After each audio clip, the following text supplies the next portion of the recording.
Podcast. I'm David Chen, and with me are Devendra Hardawar and Jeff Kanata. Welcome to the show, everyone. Today on the podcast, we got a couple topics that are on our mind today that we want to discuss with you. First up, we got a full review of Will Smith's Gemini Man, which is out in theaters right now. And following that, we got an After Dark to discuss Succession Season 2. So that's what is So that's what's in store for you today on the /Filmcast today. You can find more episodes of this podcast at /filmcast.com. You can also email us at /filmcast@gmail.com. And this podcast is brought to you today courtesy of our sponsors, 8 Hours and Candid Company. Before we get to the review of Gemini Man, though, I do want to respond to some of the reaction we got to our episode last week about Joker. Here's an email that's representative of some people's thoughts. This email came in from Joshua from Detroit, Michigan, who writes in, hello, /Filmcast. Thank you so much for making the show. Love listening each week and appreciate the hard work you all put into making it an entertaining and informative show. I've been a big fan for the past few years, but this week's Joker episode had me literally yelling out loud in frustration. It pains me to listen to people I respect and sometimes agree with completely miss the boat on something I found so powerful and important. Intentionally or not, this is a leftist movie about class and alienation. It deserves a coherent reading as such that none of you are able to provide. I completely agreed with Jeff when he said he wished there was someone who could defend the movie. Rather than trying to explain all my frustrations in this email, I will respectfully suggest a couple people who would come on and defend the Joker. They will be able to explain the politics of the film. All of you completely missed or misinterpreted much better than I can. Leslie Lee III was on to rightfully either Black Panther... I don't even know what this person's saying here. Hold on. Let me retake that sentiment. Leslie Lee. I don't think you need to say the people he suggests. You just the fact that he suggested a couple of other people. You can just skip that stuff. No. I actually these are actually things that we can refer people to. Okay. Leslie Lee III has tweeted that Joker is a leftist movie and that we, the left, need to take it as a win. I haven't listened to his Struggle Session podcast episode about it yet, but I always find his takes illuminating and surprising. Matt Christman went on the most recent episode of his podcast, Chapo Trap House, and shockingly called the film a masterpiece. He is a historian and an entertaining podcaster. His take was fairly close to what I got out of the film, but much more informed by actual politics and history. Thank you for taking the time to read my email. I really hope you guys can find the time to air a dissent to this week's episode. There is more to politics than having diverse Avengers. Respectfully, Joshua Foster.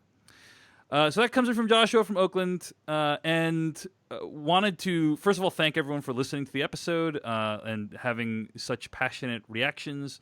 I think that, in general, like, when you discuss something that is very polarizing and people don't have reaction to it, that's actually a bad sign. It means like people aren't actually paying attention to you anymore, or they don't care what you have to say. So the fact that people did react in such a strong fashion means that they take us seriously. And I understand people's disappointment. At the same time, so much of the disappointment stemmed from the fact that all four of us on last week's podcast didn't like the movie. And a lot of people were disappointed that, hey, why didn't you get someone on the show who liked the movie? And I tweeted a reaction to this, but basically my reaction summed up to, like, it's really difficult to get people onto a show. Like, it's really difficult to, like, arrange a podcast with a guest. And it's even more difficult to try to pre-vet their opinion. So, like, logistically, it's already a challenge. That said, Jeff, I think you have actually a really good philosophy on this, right?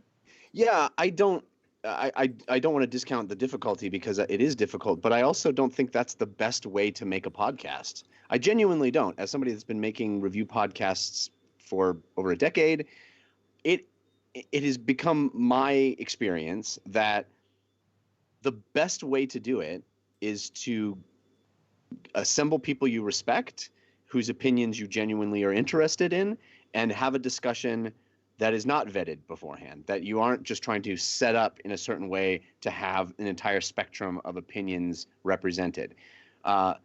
Sometimes it just so happens that everybody agrees on their opinion about something, even if the larger audience as a whole is much more varied in their opinion. That's just how the dice rolls sometimes.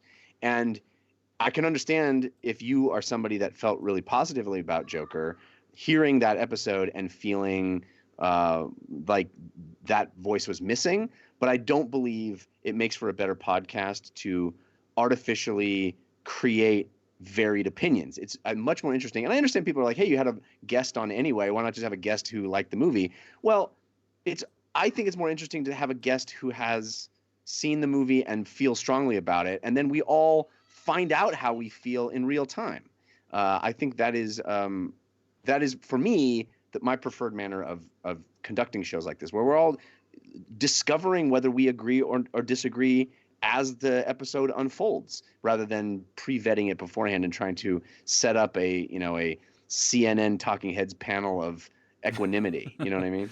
I think that's a great point. And I also think just like people need to consider how these episodes actually happen. Like I invited Bob onto the podcast weeks ago, right? And this takes weeks of planning to get someone onto the show. And then, okay, first of all, I don't even know what your opinions are, like Devindra and Jeff's opinions are. We rarely like pre-vet. We don't pre-vet our opinions. So then it's like, okay. That's better that way. I agree. But then even if I did, let's say like, we all didn't like the show. Then I find out Bob didn't like the movie.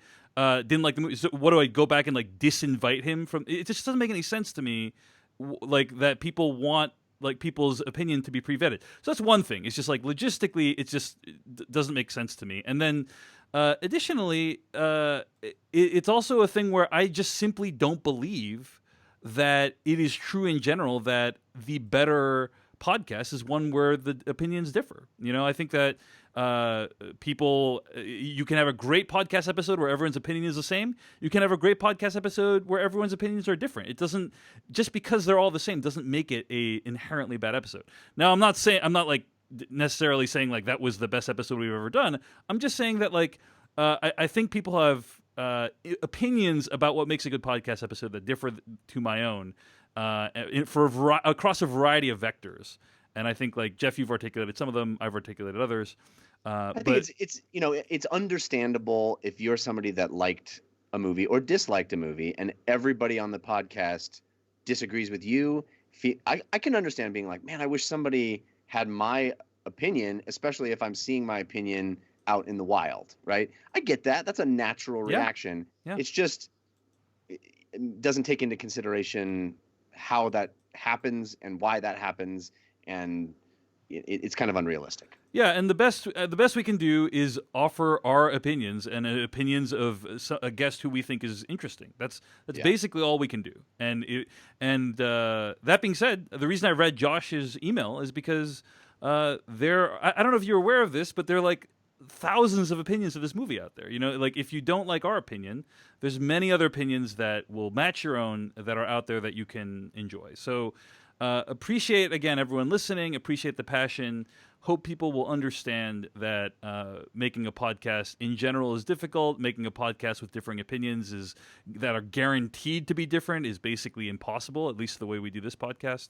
I mean, I think we offer something that is an interesting perspective on the world, and hopefully people will appreciate that for what it is. So anyway, let's move on and get to our main review today, which is of Ong Lee's newest film, Gemini Man. Do you want to do an ad before but first we need to thank our first sponsor?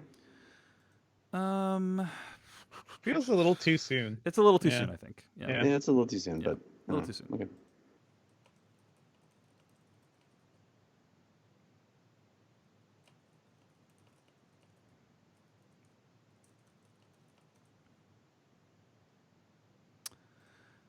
Here we go.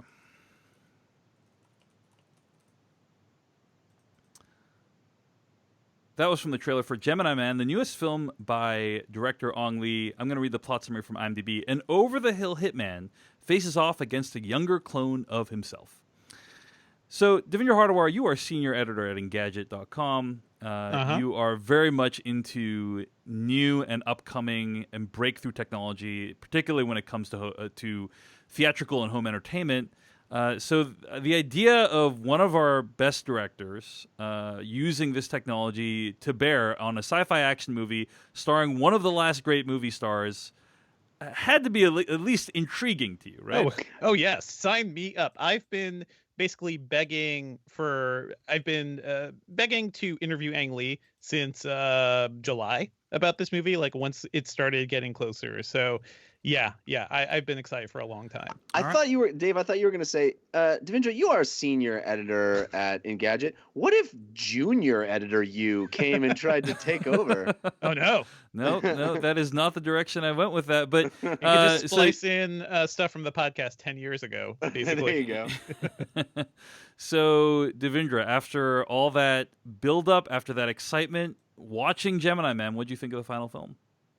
Yeah, so I talked about this a bit a couple of weeks ago when I saw the premiere here in New York. And let me just say, I was blown away by the presentation because I'm really intrigued by high frame rate technology and kind of where it's taking us and how it's making movies look. I saw The Last Thing Ang Lee did, which few people saw, Billy Lynn's Long Halftime Walk, at one of the few theaters here in the world that was showing that movie at 120 FPS 3D, the whole shebang. And I didn't think that was a great movie, but I was really astounded by the way it looked and kind of what Ang Lee was trying to convey. And this movie, I think, brings that tech to a whole new level.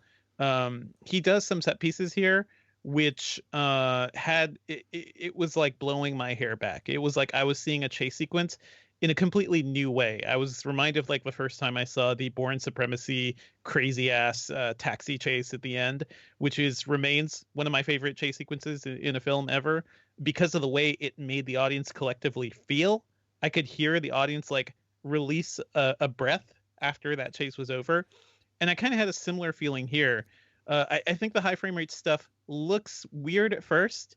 I got used to it. I think there's a lot of problems with the presentation in terms of how people around the country are seeing it, because not everybody has access to the full 120 FPS, 3D thing. And basically only one place I think right now can show it even in 4K. So we're really tech limited here. So as a glimpse into the future of cinema, I'm just really intrigued, and I really dug some of what this movie did. I will not defend the script. I won't defend like the quality of this movie as a movie. If I saw this thing outside of HFR, I probably would be far less interested in it. If this came out in the mid 90s, when it seems like it was basically written, I remember hearing things about this movie for a long, long time. It feels like a sci-fi movie that belongs in the genre of like Demolition Man or something, right? Or the time of Demolition Man. So movie's kind of messy. There are things I really liked about it. I think. Well, hold on. Before you get to that, let's just pause for a moment and like I just want to clarify some of the stuff you've been talking about. So like, sure. So Gemini Man is intended to be seen in 120 FPS, 4K, 3D. Correct? Sure. Like that is the intended format. That is what it was made for. I don't know. Even Ang Lee can't say he intends. That's what it was made for. You can't say it because nobody can see it that way. Yeah, nobody can see it. Exactly. Right? So that's the thing. So you are unable to see it in that format in the United States. Yeah. You can. Let me just tell you, for the actual premiere of this movie, with press and with Ang Lee, we saw at the Dolby screening room here. That thing was still limited to 2K. 120 FPS in 3D, and he even apologized for that. And that is Dolby's flagship screening room in New York. Yeah. So there are evidently 12 or 14 theaters in the entire United States that you can see it in, not the best version, but still better. 120 frames per second, but at 2K instead of 4K, which is what it was filmed in. And more theaters will be showing it in 60 FPS 3D, which is something. I was just about to say, I made the effort because I looked at the list of 12 theaters, and I went, hey, I'm in Los Angeles. Good job, I'm in a big market. Century City AMC has one of these theaters. And I went, you know what? I don't know if you guys know this, but I live across the street from a movie theater. I'm not going to walk to the movies this time. I'm actually going to get in my car. I'm going to drive all across town in Los Angeles in commute traffic, and I'm going to go and I'm going to do it. And I got there. And I went in, and I bought my ticket, and it said 3D HFR. Got in, sat down, went and saw the movie, and then by the end, I'm 95% sure I saw it in 60. Why is that, Jeff? Because they don't label it clearly. Oh man. Well, why are you sure you saw it in 60? Like, why do you not think it was 100? I feel like I was in a Dolby theater, and then when I got home, I looked at the theater across the street from me, and it had the exact same label in the Dolby theater. I think Dolby is limited. I think is limited in the theaters to 260. I can't say for sure. Yeah. So, and we should point out that like what 120 frames per second indicates, right, is like normal movies are shot and displayed at 24 frames per second, and it's essentially like a kind of a filmic look. That's the look that everyone associates with film is 24 frames per second. 30 or 60 frames per second is much closer to like video or what you'd see on like reality television or YouTube, right? Is kind of the look that a lot of people feel. If you have your 120 hertz mode or your 240 hertz mode on your TV, the thing that we constantly tell people to shut off, that is kind of the effect that you might get. I will say, let's be clear, that is not the effect. Like, people kept conflating that, and even movie nerds kept conflating that on Twitter this week. And it is, motion smoothing is not the same thing as like making something for a high frame rate, right? No, I agree that it's not the same thing, and it is similar. Been more clear, but it certainly looks. Yes, it's the same feel. It's the same. If you want a touchstone point to understand how it looks, that is a bad touchstone point. That is like that's not. Yeah, that's unfortunately, I guess, not the best way to sell it. But accurate, I would say. I mean, maybe accurate. So motion smoothing interpolates up to those higher, refresh rates or higher frame rates. From 24 or from 30, so it's fake frames. It's fake frames, whereas shooting at 120 FPS they're actually shooting all those frames. Yeah. Versus like creating them, which is what your TV does when it comes home from the store with motion smoothing on. But I think the feel is the same. It feels very soap opera-ish. It feels very YouTube video-ish. And for many people, including myself, it has the effect of kind of ripping you out of the film, right? Like, for me, I could not separate the idea of this high frame rate thing from watching the movie. Like, I could never forget that I was watching something that is in a fundamentally different display format than a normal film that I would watch. Go ahead. Well, I think that it is, for me, my experience with it is that it is hyper real until it is hyper unreal. It looks like you're looking out a window until the camera moves. And once the camera moves, now it looks totally fake and completely staged. I mean, simple things like there's a sequence where somebody gets their head knocked through a window a couple of times, and it's a breakaway window.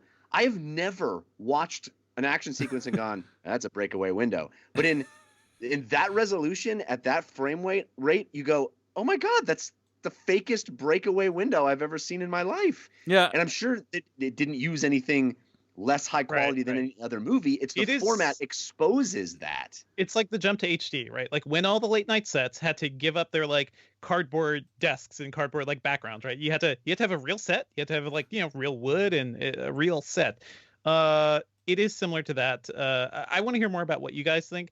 But I will say, like, there are benefits to doing this. And the main thing is you kind of reduce the jittering effect that you get with film and, for some action sequences. So if the camera's panning left to right during an action sequence, look closely. It doesn't look good. It doesn't look smooth. And I think a lot of filmmakers... No. I think Devendra is saying in a normal film that's 24 frames per second. He's doing that on purpose because in this movie you can actually do it clearly. And Jeff, to you, it may seem wrong, right? Because movies aren't supposed to look like that. It does look a little fake when you're doing that because I don't know how much of this is just our brains in rejecting the sort of like film, the nature of film that we've, absorbed for so long. It is a tough thing. I think it's really interesting. I was blown away by a lot of the action. There's a motorcycle chase in this movie where I felt like I was on Will Smith's back. Like I was just riding alongside him, going through these narrow streets in like was it Cuba or somewhere in South America? I think it was Colombia. But it felt really visceral in a way that I can't remember feeling in a chase sequence for a very long time. But yeah, there are certainly downsides. I think your brain has to get used to this. If you're not seeing it in the best presentation too, I can't say what the 60 FPS version looks like. And I will say, like, we reviewed the 48 FPS high frame rate Hobbit movies, and it looked like garbage because Peter Jackson didn't do anything to change his filmmaking to adapt to the new style, right? So Gandalf's robes look terrible. Like everything just looked really fake and bad. I think this movie makes some concessions towards trying to develop a new filmmaking language, but it's rough. Like it's rough. I wish this was attached to maybe a better quality movie, even though there are things I kind of liked about this. I think Ang Lee gets a great performance out of Will Smith. Probably one of the best performances I've seen from him in a while. As a spy action movie, there is some cool ass stuff in here that I would enjoy watching on like Saturday afternoon on HBO or something, but probably not more than that. So I think, Devindra, you're getting at what the objective of doing this is, right? The Yes. objective is, hey, you're just looking through a gigantic window on the side of your movie theater, right? Like you're looking through a window into another world. Like it's supposed to be hyper realistic. That's why you would do something like this. And I do agree that on certain sequences, it actually does come alive and it looks pretty great. The motorcycle sequence, that's the first moment in the movie where I thought, oh, I get it. I understand why he did it this way now. Like it looks so good. It's such a unique experience that it almost justifies it. Right. We have a lot more thoughts on the movie, but before we get to that, if you've enjoyed hearing this extremely geeky talk about watching movies in 120 FPS, 4K, 3D, I think you'd enjoy a lot of content from our first sponsor. Devindra, you want to tell people about 8 Hours? Sure. Yes. 8 Hours is a new platform bringing you hand-picked and exclusive videos on film and television. 8 Hours has curated over 5,000 videos into a free and easy resource for remote film. Do that again. 8 Hours has curated over 5,000 videos into a free and easy resource for filmmakers and film lovers to learn their craft and get inspired.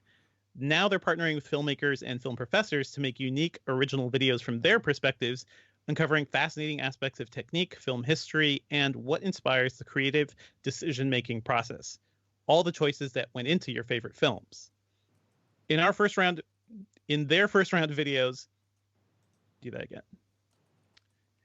In their first round of videos, writer-director David Lowery explains how Michael Mann's Heat inspired a scene in his crime comedy, The Old Man and the Gun. Professor Noah Eisenberg connects aspects of Billy Wilder's personal experience to his screwball comedy, Some Like It Hot, and cinematographer Eric Lynn demonstrates how vintage lenses helped him create a unique look for his 2018 Sundance favorite, Hearts Beat Loud. 8 Hours wants to do their part to help connect the next generation of filmmakers with the resources they need to express their creativity through visual storytelling. And the best part is it's all free. So what are you waiting for? Start watching today at 8hours.com. Check them out at 8hours.com. That's the numeral 8, HOURS.com. That's the numeral 8, HOURS.com. Thanks to 8 Hours for sponsoring this episode of the Slash Filmcast. Jeff Kanata, what did you think of Gemini Man? Well, Dave, I guess you could say my thoughts about Gemini Man are best summed up in the form of a limerick. Excellent. And there is a perspective that this limerick could be the tiniest bit spoilery. Right. I think it's very oblique. It's very oblique. But should you be worried about that for this movie, which, side note, you shouldn't be for this movie. But in case you are, I want to give you fair warning, fair time to do the 15-second skip because it's just a limerick. Yeah. This is a limey limerick. Yes. Okay. Ready? Here we go. Be a little spoiler. Okay. I don't know if this twist was planned because the dialogue is horribly bland. But young Will Smith is still cursed with parents that just don't understand. Oh, nice. Deep, going deep nice. there on that one. Going the poignancy on that one, Jeff. See, thanks. See, he's trying to get away from it, but he's still young Will Smith. There's no need to argue. Parents just don't understand. I think this is a bad movie. Yeah. I think this is a bad movie. Agreed. And it's unfortunate because, as Devindra clearly stated, there's a lot of awesome talent that is brought to bear on this movie. A lot of amazing technology. I am also somebody that loves tech and loves the idea of pushing the medium forward and going for it. This is a bad movie, in my opinion. And I was looking through Will Smith's filmography. When was the last time Will Smith was in a good movie? I'm serious. Yeah. It's been a long time. Maybe 7 Pounds? No. In 2008? Have you seen 7 Pounds? I thought it was all right. I mean, Hancock. So Hancock. So here we go. 2008. Yeah. Hancock. I Am Legend. 2007. Hancock. 7 Pounds. Men in Black 3. After Earth. Focus. Concussion. Suicide Squad. Bright. Aladdin. So a couple things. Gemini Man. Couple things, Jeff. Wow. Hundreds of millions of dollars were spent on Aladdin this summer, and you got to think that at least some of those people thought that movie was good. I'm saying what you guys think. No one on this Concussion's podcast, but all right. let me just say, I think Focus is great. I really like that movie. It's Yes. not a movie that I would think like it's not like one of my best movies of all time or anything like that. But I have watched that movie probably like 3 or 4 times. I really enjoy it. I like kind of confidence man movies, and I think that's a great version of it. He has great chemistry with Margot Robbie. Focus deserves a re-examination. Okay? I feel like that's one of those movies that kind of came and everyone was like, I guess Will Smith made a movie with Margot Robbie that nobody saw. I guess that's how it went. I mean, nobody other than the $160 million worth of tickets that it sold, but I think We it reviewed is on this show. I think actually I give it a fairly decent review as well. So yeah, I think you're right. But still, not. I love Will Smith, but man, he is not. If you had a batting average, it would not be great. He would not be batting cleanup, if you know what I'm saying. Right. well Anyway. in the last 10 years at least, and if you exclude Focus, which we've all agreed is really good, but yes. That's what I'm saying. A batting average, 1 hit after 10 at bats over the last 10 years, I don't think is a good batting average. Also, I Jeff, remember liking Men in Black 3. I will come to bat for that movie, which was fun. I mean, before I let you get away with that, Jeff, I mean, I think that Will Smith has starred in some of the movies that have like defined our era, or at least I love Will Smith. many of our I'm not- childhoods, right? I Like, think we all love Will Smith. Yeah. You don't need to jump in front of a bullet for Will Smith. I Okay. love Will Smith. I'm Okay. saying, lately, yes, buddy, lately, Will Smith. Come that's on. fine. That's fine. Okay. Anyway, all of that is to say, this movie is just a train wreck, in my opinion. You said the premise of this movie, which is old Will Smith, young Will Smith. I am down to see that. Now, having said that, we talked a few weeks ago when Devindra brought it up that don't pick the guy who doesn't seem to age to show you how crazy you could. I love this guy. Again, I love Will Smith. I'm not trying to say he's miscast. I am saying though that the whole point of the movie is to show this great, distinction between the old and the young. Yeah, there are actors that look like they've aged a lot more. You gotta start with an easy project, Jeff. That's how this works, right? Yeah, I like prove guess. it's possible with somebody who's barely aged. Okay, so anyway, but that's the premise. Old Will Smith versus young Will Smith. I think that's an awesome idea. That is a very cool premise. I am down to see that. Every poster for this movie is the two of them staring at each other. That is what gets people in the door. That's not even, to me, that's not even a spoiler. I'm super averse to spoilers. That's not even a spoiler. That's the premise of the That's movie. It's called Why Gemini do we Man. spend What are 40 Gemini? minutes before that happens? Why do we spend 40 minutes doing stuff that nobody cares about before young Will Smith shows up? There's no reason to have an entire action sequence before Will Smith shows up. There has to be, the movie should start with that motorcycle sequence. That should be the first action sequence of the movie, and now we're off. And he's like, "What? Who is this young Will Smith?" Why does that happen 40 minutes into the movie before we ever? I will say, Jeff, like I get what you're saying, but it sounds like you want to watch the version of Jaws where the shark is there and you see it right up front at the beginning of the movie. I do think this is not a great movie, but I Jaws think isn't the about setup. shark. Jaws isn't about the shark. It's about the people. Okay. I would argue this movie is not as much about that rivalry as it is about this older assassin coming to terms with the life of regret he's led, basically. And that is what that whole setup is. I actually kind of dug that. It reminds me of like all the Hitman movies. I kind of like Leon the Professional and The Killer. Like there's a certain sadness to him in this performance. So that is the setup. I understand if you wanted to see just Will Smith fight Will Smith, you will have to wait a little for that. But I think the decision to make that worthwhile, because we'll get into this in spoilers, but like the whole point of this movie really is him kind of reconciling with his past and figuring out a way forward for maybe somebody who is just like him. Everything that happens before that motorcycle sequence is absolutely disposable in this movie. And all of the dialogue. All of the dialogue that happens up to that point is asinine. Like the entire introduction, they throw a token female into the movie up to that point, and it makes absolutely no sense. It's totally shoehorning her in where they could have. She's an awesome character. She kicks butt. She's cool. That all could have happened organically out of the crisis. Also, all of that first 40 minutes of the movie sets up some sort of a premise that is absolutely abandoned. There's some scientist that is doing a thing that we have to be worried about for some reason, and the movie goes, oh wait, young Will Smith is here. Forget about all that nonsense. No one cares anymore. It's like, yes, no, you're right. I never cared because you don't care in the movie. It's a complete non-starter. It doesn't matter. It's like, it's just bad screenwriting all the way around. All the dialogue is clunky and bad. There are some cool action ideas here. This movie opens with, I think, one of the craziest Hitman sequences I've seen. I don't know if it's executed very well, but the idea of it, I don't know, is cool. Like I like that setup. That's all. There's nothing expressed in. Yeah, I like the setup as well. The idea of having to pull off that sniper shot. He's established as being an amazing sniper, and then never snipes anything ever again in the entire movie. B, the technical difficulty of that shot is only ever told to us. It is never shown. We've never seen how we look through his viewfinder, and he's like tracking that train exactly perfectly. It's like, that seems hard, but the movie doesn't care to tell me or show me how hard it is. They just Does the movie have to explain fast-moving trains to you, Jeff? I will say, come on.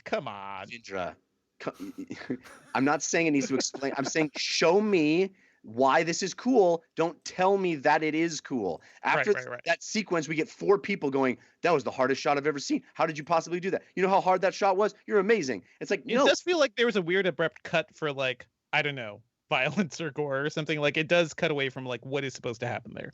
This is a bad movie made by very talented people, and it's very disappointing. Yeah. That's my premise.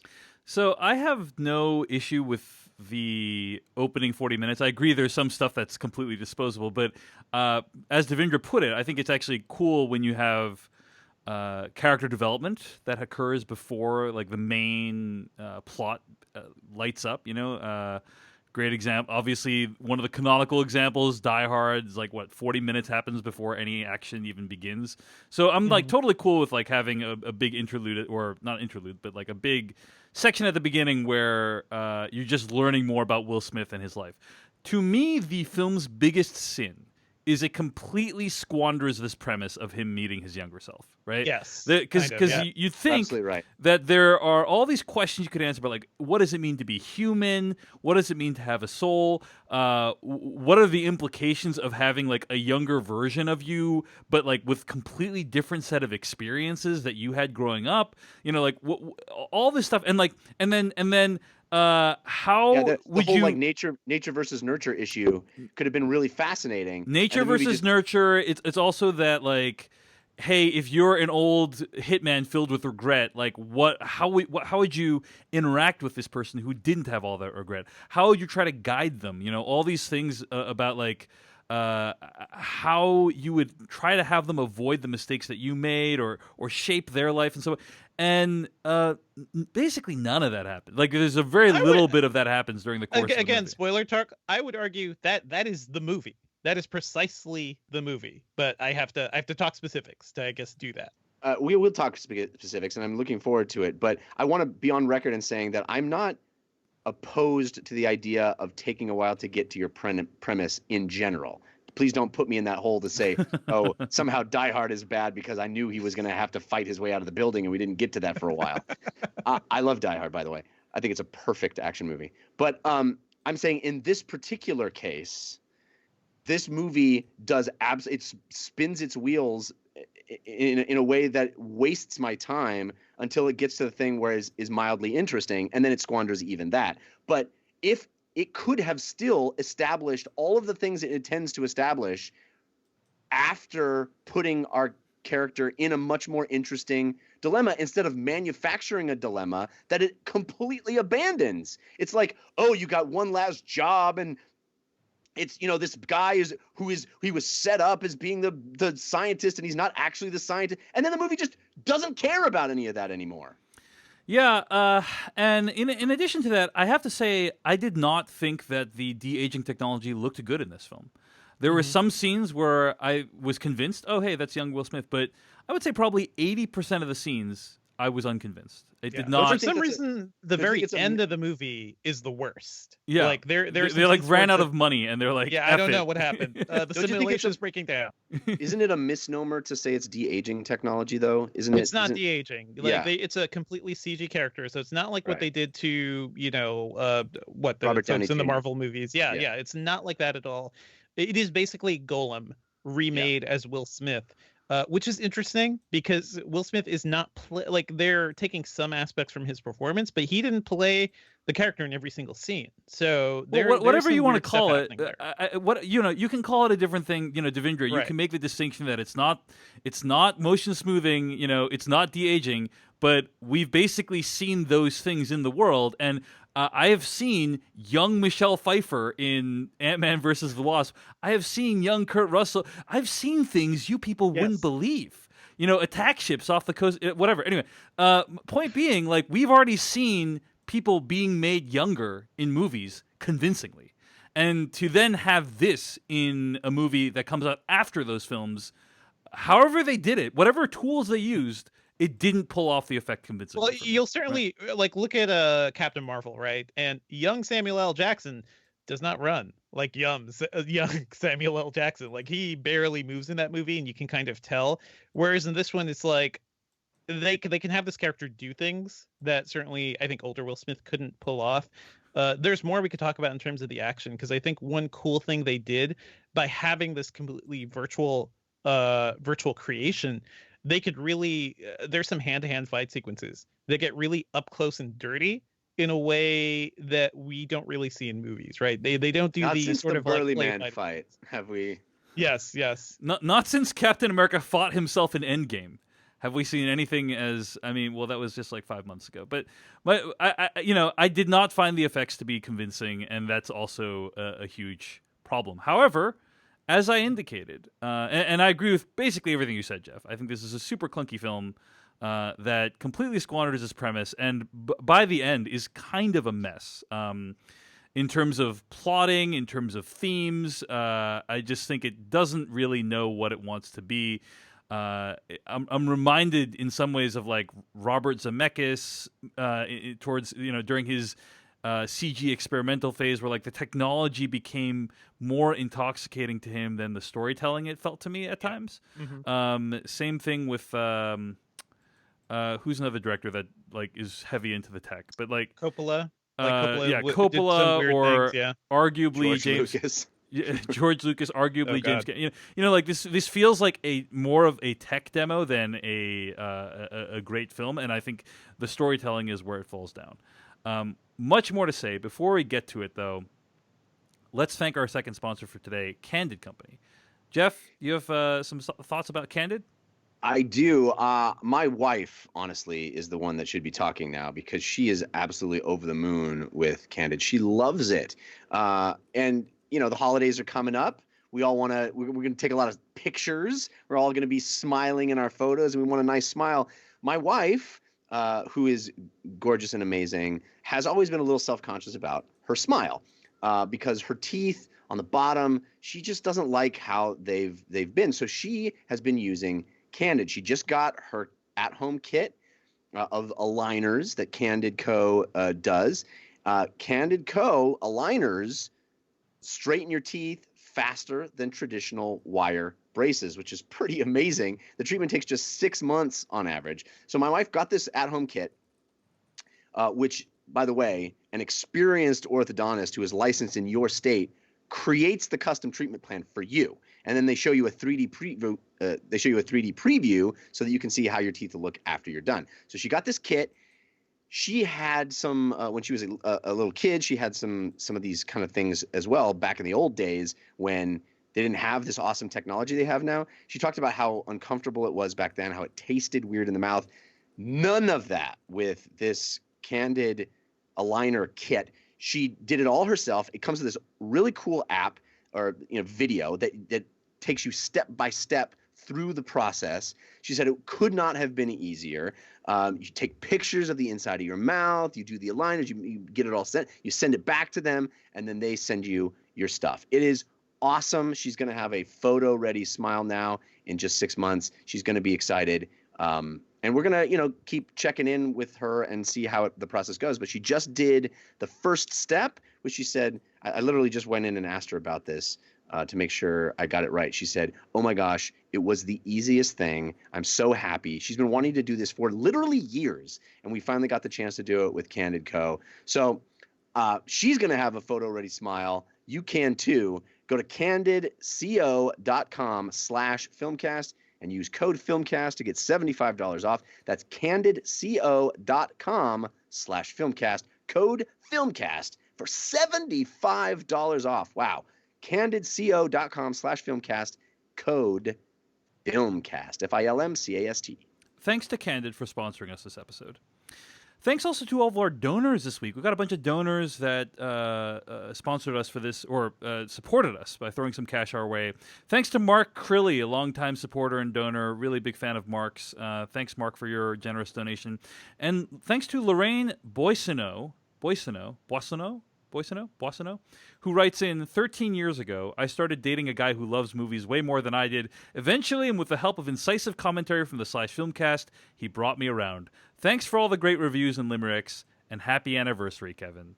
Happy anniversary. I was very touched by that message. The idea that we've been with these with people who have been listening to us for over a decade.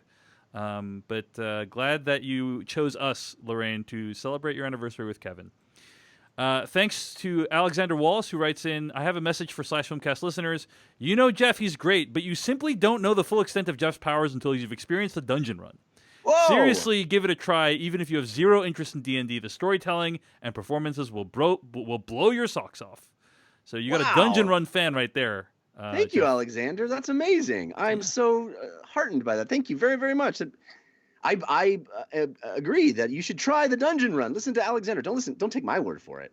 Listen to this very wise Filmcast listener. Yeah. Christopher Sullivan writes, hey /Filmcast crew, longtime listener, happy to be able to make a donation to help continue to fuel your movie going. Sending along a longer note via email, but wanted to drop this here. So that's Chris from Portland. And Chris, I was waiting for that longer email. It never arrived. So I don't know what you were going to say, but if you have something to say, I didn't get it, so try sending it via a different way or tweet at me or whatever. But thanks for the donation.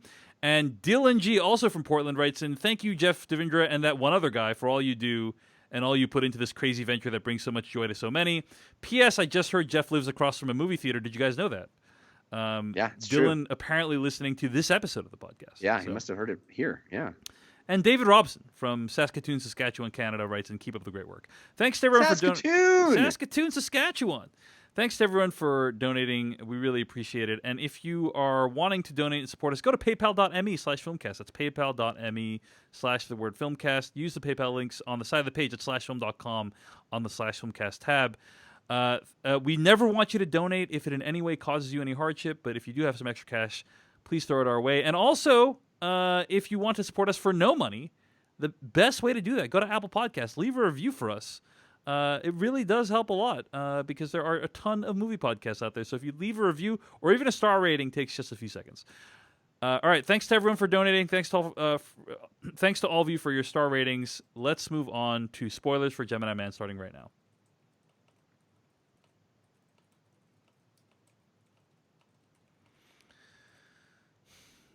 So, Devindra, you're talking about how some of the hand-to-hand fight sequences are really good. There's one kind of centerpiece fight in the catacombs, right? Mm-hmm. Where, I think it was genuinely impressive that you had, older Will Smith and younger Will Smith fighting each other. The lighting was extraordinary. Yeah. And it's not just that they were fighting. It's like they were it was almost like what do you call it? Like a Ultimate Fighting Championship. Like it was up front. Like it was there was a lot of grappling. It was really dirty, which I think was kind of fascinating, and they were able to do that because, Junior is a CG creature, right? So they can make Will Smith's punches look like they're actually hitting this thing directly. As Junior's like getting dragged along the floor or something. I think this happens to Will Smith too. Like they can make it look really real and impactful. So it's not like stage fighting. It's not like the choreography we're used to, right? Where somebody, throws a punch at an angle and somebody reacts to it. There's a visceralness to it that I found kind of interesting. I think it's worth pointing that out. That's all. Yeah, I think we're used to a certain cinematic language when we see two characters played by the same actor on screen, right? Yeah. We're used to, like, for the longest time there would be like a line in the center of the screen that the actor could never cross, because that they would like film the actor on one side of the set and then on the other side, man. and they combine What them. was the Jackie Chan movie? Where was it? Forget the name of that, but there was one where he has a twin, and they basically did the lowest budget twin effects. Twin Dragons. Really fun. Twin Dragons. So I remember there's a scene like a bathroom in a hotel or something where like you can just see the cut. You can see like where they cut between half of the frame and one frame is static. It's hilarious. So yeah, we've come a long way, I'd say. We come, and then like so then after that came like motion control, right? Where you could basically what you could do is you could do the same camera movement, like you could reshoot a scene and do the same exact camera movement over and over again, right? And then you'd shoot the scene one way with one camera movement, and then shoot the scene. So basically, like it got more and more sophisticated as time went on. Like now it wasn't just like a static shot; you could have like a moving camera shot with one actor, two characters. And then eventually, you have like CG creations that you can do anything with. And I think that Will Smith hand-to-hand fight is like the ultimate culmination of what you're talking about, right? Is like, hey, these camera movements feel really unpredictable. Like we don't even, maybe they didn't even plan it out in advance. Like they could have just got there on set. It looked like they shot it like on the fly. And that's to the film's credit. So there is some genuinely great stuff in this movie from a visual perspective, I agree. And I will say, you guys brought up the lighting of that scene too. I think that was really interesting, and that is one of those different things they had to think about when they were filming in this format, because lighting just works completely differently, right? When things are so smooth and you're capturing the reality of the scene. If you'll remember the Hobbit movies, every set, everything indoors looked terrible because they were lighting it like an old movie. And this one kind of uses, I think Mary Elizabeth Winstead's character has a gun with a light on it, and she kind of used that to like highlight some of the bits. There's like, it's really kind of creative in that way. But yeah, I'm really appreciating this movie just on a technical level. I totally will agree with you guys. It's not great, although I did find things to like about it. So Mary Elizabeth Winstead, by the way, the plan was that she would get a job at the boat rental place and work there inside that little kiosk so that she could see Will Smith for the minute and a half it took for him to rent a boat.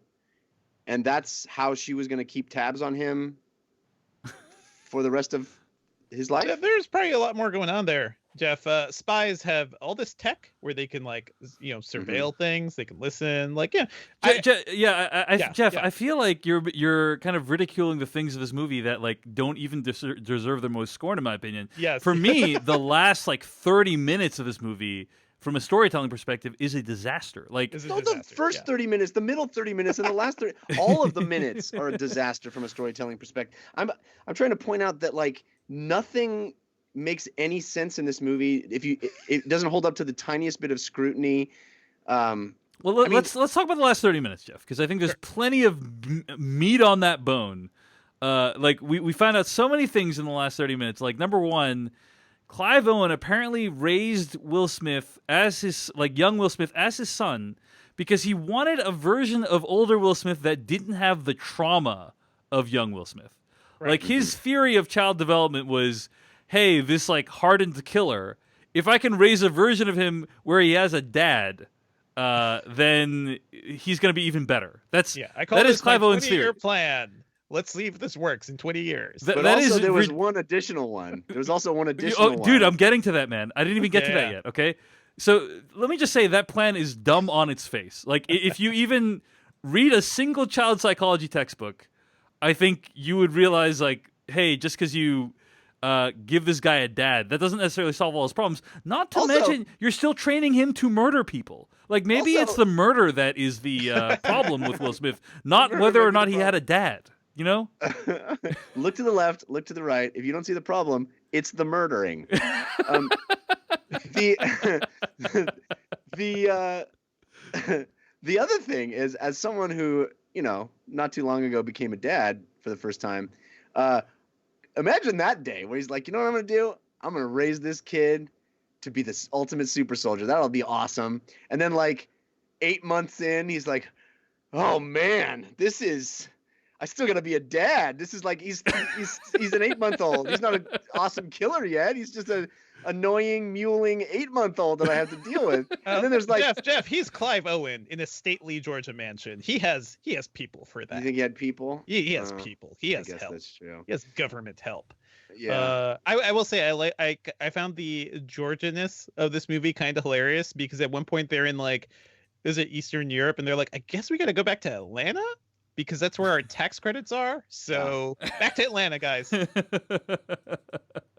So then the final act of the movie. I mean, first of all, there is one genuinely impressive shot when Clive Owen's like, get that guy, and this character who you don't know yet does this amazing parkour in one long continuous shot, and I'm like, oh my gosh, what a badass character! But also, who is this person that we've never met before? Like, it's pretty late movie to be introducing a major character at this point. I was thinking to myself, I hope it's anything but what it actually turned out to be. I would love it to be literally anything, like any other character. Is it Mary Elizabeth Winstead clone? Is it like an even older Will Smith, so that our Will Smith was a clone as well? A Clive clone, a Clive Owen clone. Clive clone, literally anything other than just another one.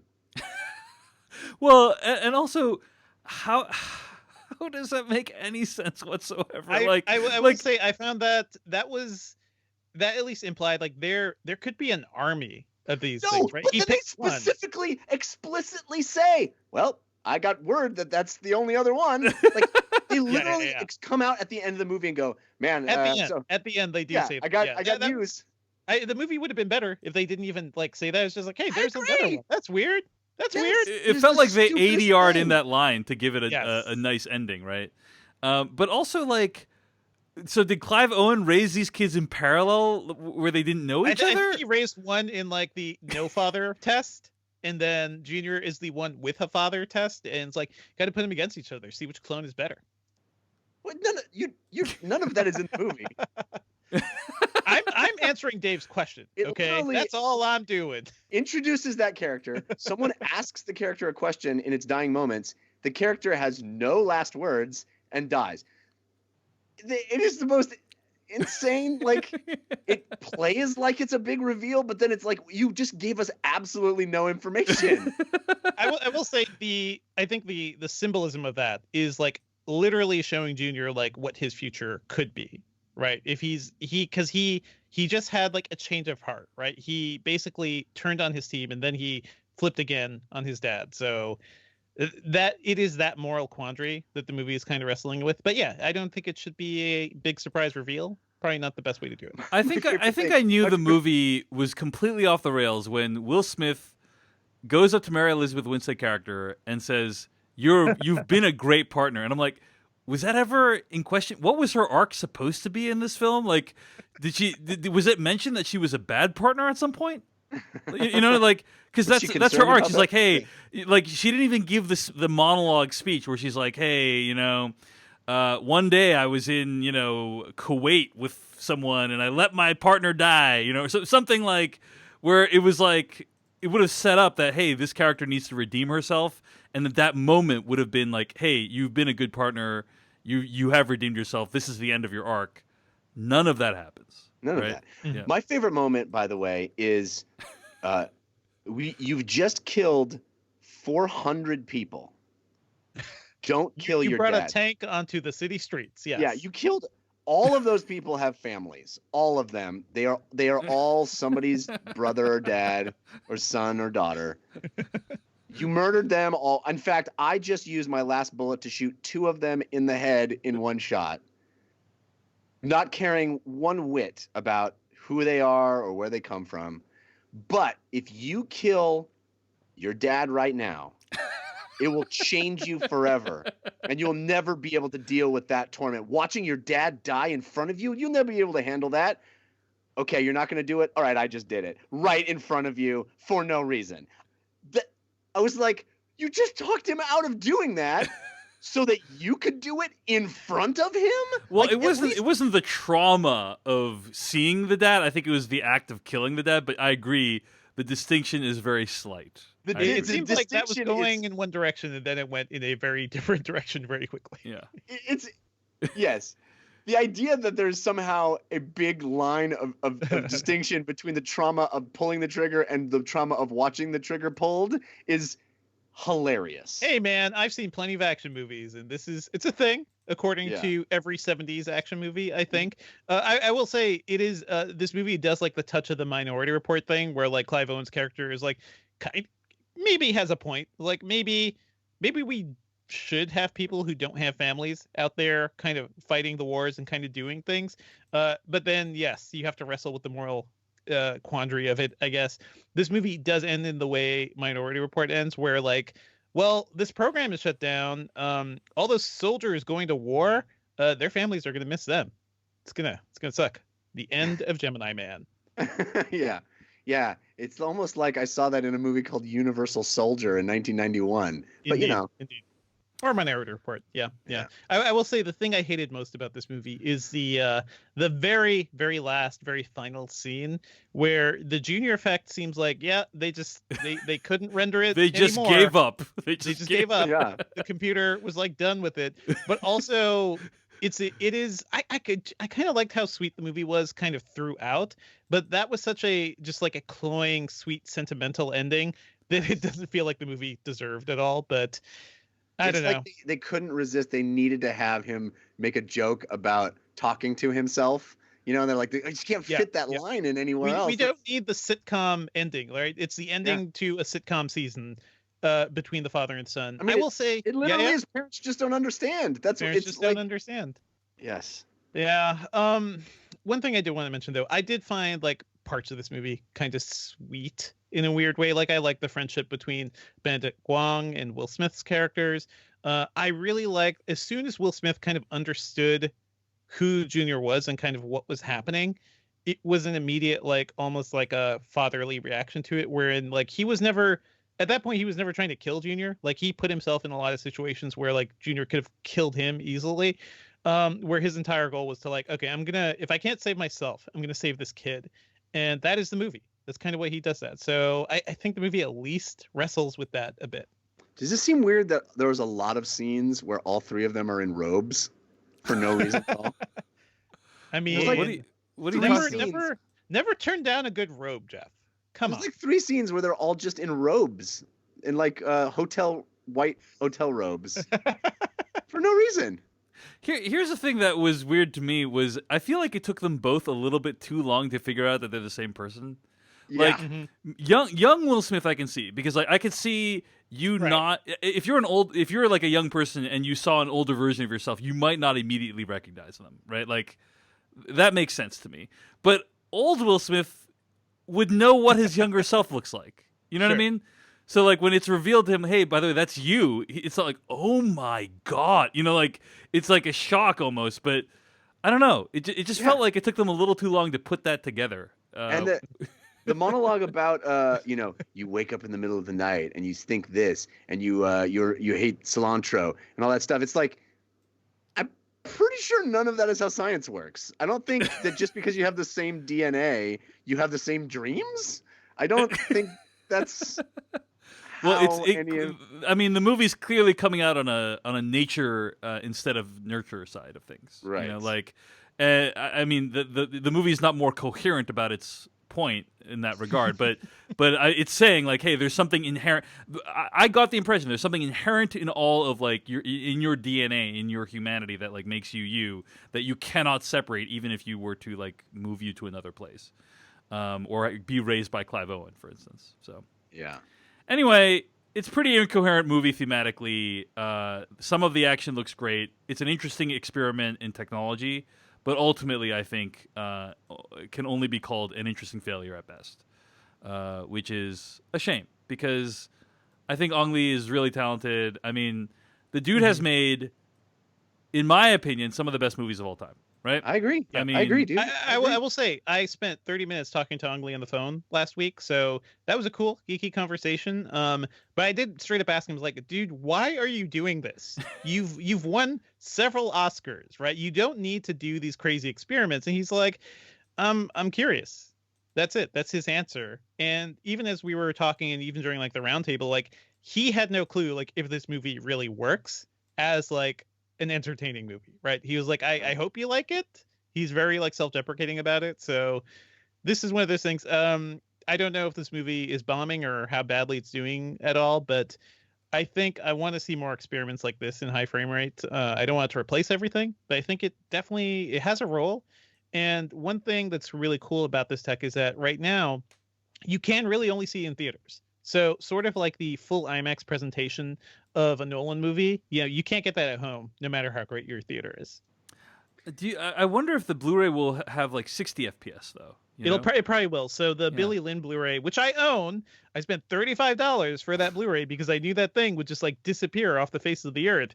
It has a 4K 60 FPS cut of the movie, and it has a Blu-ray standard 1080p Blu-ray 3D cut. There is no way to get 4K and 3D together, which is like the full impact of the movie. So yeah, it's at best you'll get 4K 60 FPS at home.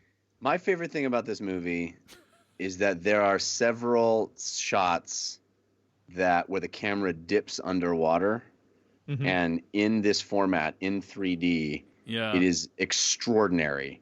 And I go, oh my God, Avatar 2 is going to be amazing. All right, well, we'll see about that. In any case, that's going to bring us into this week's episode of the podcast. You can find more episodes at slashfilmcast.com. Email us at slashfilmcast@gmail.com. Thanks to our sponsors for today, 8 Hours and Candid Co. And also thanks to Beatty Zhang, who edited this episode of the show. Thanks to Kyle Hillinger for producing the spoiler bumper, as well as AdamWarrock.com for making the theme song for the Slashfilmcast. Stay tuned here. We'll be discussing next week. In the meantime, Jeff Kanata, where can you find more of your work on the internet? Well, you can always follow me on Twitter. I'm at Jeff Kanata, which is spelled with 2 N's and 1 T. I also do a video game podcast called DLC, which you can find at 5by5.tv/DLC. And you should definitely listen to our friend Alexander Wallace, who told you I do the dungeon run, which he says even if you have zero interest in Dungeons and Dragons, the storytelling and performances will blow your socks off. Listen to that. It's completely unsolicited review. I do a show called The Dungeon Run, and it is a Dungeons & Dragons live play show, and I'm very proud of it. You should check it out. You can find it on YouTube by searching for The Dungeon Run. You can find it as a podcast by searching for The Dungeon Run, or you can watch it live Wednesday nights at 6 p.m. Pacific on caffeine.tv/The Dungeon Run. How about you, Devindra? Oh, sure. You can find me on Twitter at Devindra. I write about tech at Engadget.com, and I'm also producing, I'll say that again. We also just kickstarted the Engadget podcast there, so be sure to search for that in your favorite client and subscribe. All right, and I do another show called Culturally Relevant. You can find it on Apple Podcasts. I interview filmmakers, authors, artists every week, and you should check it out. Culturally Relevant is the name of the show. Thanks for listening. Next week, we'll be discussing El Camino, a Breaking Bad movie, and it's just been out on Netflix. It's obviously the follow-up to the wildly successful show Breaking Bad. Very keen to hear what you guys think about it. So that's what's next in store for the Slashfilmcast. Thanks for listening. We'll see you later. All right, folks. I mean, we're at an hour and 3 minutes for that episode, and I feel like, we can still do the After Dark, but like, yeah, I guess I feel like we don't need to do the After Dark. I thought you wanted to do 70-minute episodes though for this. That's fine, but I just don't feel like 7 minutes is enough to do a decent conversation about Succession. Like I feel like what we did was already a good episode. Like with if the timing works out, that's cool. Yeah, the timing works out. I think we could do Succession in what we've been watching on the next thing. Yeah, just a little late. What we've been watching, but I don't know. I guess I feel like we have another at least 70 to 80 minutes of recording to do tonight. So yeah, I feel like let's skip the After Dark. I'll re-record the intro of that episode, and we can just move on. Is that cool? Yeah. That's cool. I'm gonna run to the bathroom then between the Okay. next one. Me too. All right. So while while you guys are doing that, I will record the segment. Like I'm still recording right now, so I'll just tell Beatty if you're listening. Beatty, here is the opening of the episode again, with just me. So I say at the beginning /filmcast episode, with me are Javin Hardawar and Jeff Kanata. Welcome to the show, here we go. Welcome to the show, everyone. What we're going to do on today's podcast is we just got a review for you today. We are reviewing Gemini Man, the newest movie by Ong Lee, starring Will Smith. Should be a lot of fun to dive into. You can find more episodes of this podcast at /filmcast.com. Email us at /filmcast@gmail.com. All right, Beatty, I think you can take what I just said and kind of splice that into the beginning of the episode and then lead into thanks to our sponsors for today, 8 Hours and Candid. And I think from there we talk about last week's Joker episode, and so hopefully you can take all that stuff I just said and splice it into the beginning of the episode so that people aren't expecting a Succession After Dark.